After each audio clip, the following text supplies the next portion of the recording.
My speech notes are on my computer today, so I'm just letting you know if I have to switch back and forth. That's why. But yeah, let's get started. Good morning, everyone. Today I want to picture you waking up and getting out of bed and you're unable to take a deep breath. Not because of a disease you have, but because of a habit that you picked up in college. Many peers vape, whether it be their social setting or because of the flashy packaging that brands market. College students, as a college student, I was interested in doing research on this topic. So, college students should not vape because of the health risks it proposes and the physiological effects. Today, we're going to discuss the need to stop vaping, ways you can reduce vaping, and then visualize how much better your life is without a vape. So first, let's begin. Vaping needs to be stopped for 3 reasons. So, the first being, companies market their products to trend to younger individuals like you and I. So, whether that be brands like Lost Mary or Geek Bar, they promote their products in bright colored packaging, often with interactive screens. They also might have fun, sweet, sour, or minty flavors with trending names that appeals to our generation. Next, vaping needs to be stopped because of the chemicals contained in vapes. Vapes contain chemicals such as nicotine, carcinogens, which are cancer-causing, and propylene glycol, which is often found in the smoke and fog machines. Some metals include lead and tin. And finally, vaping needs to be stopped because of the harm it does to our lungs. This example shows popcorn lung. This happens when chemicals harm our airways, making it hard for us to breathe, or even cancer. This right here is an example of a healthy airway, and this is an airway of someone who vapes frequently with popcorn lung. According to the National Cancer Institute, in 2025, this year alone, there have been over 200,000 new cases of lung cancer, with over half of those resulting in death.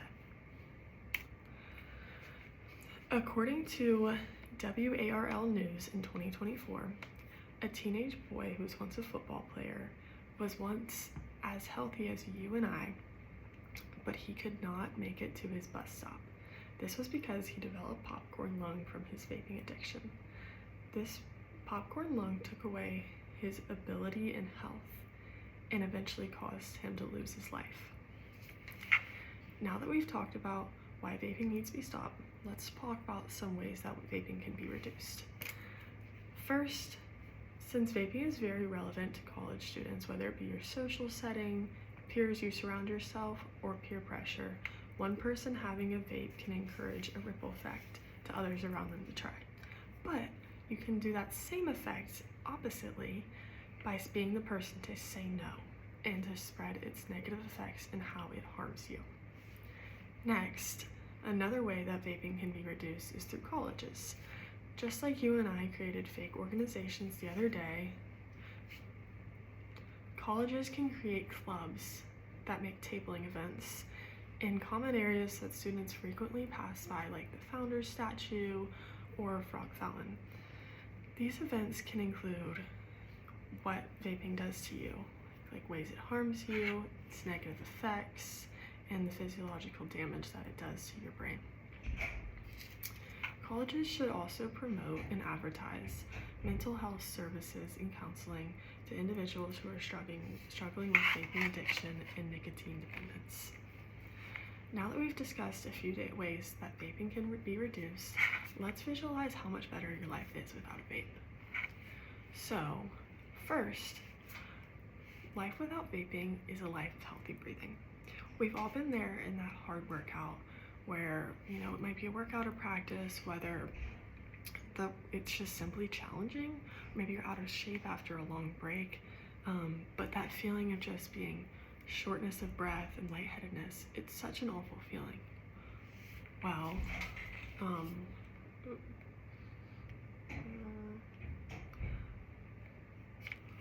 according to, I don't know. Next,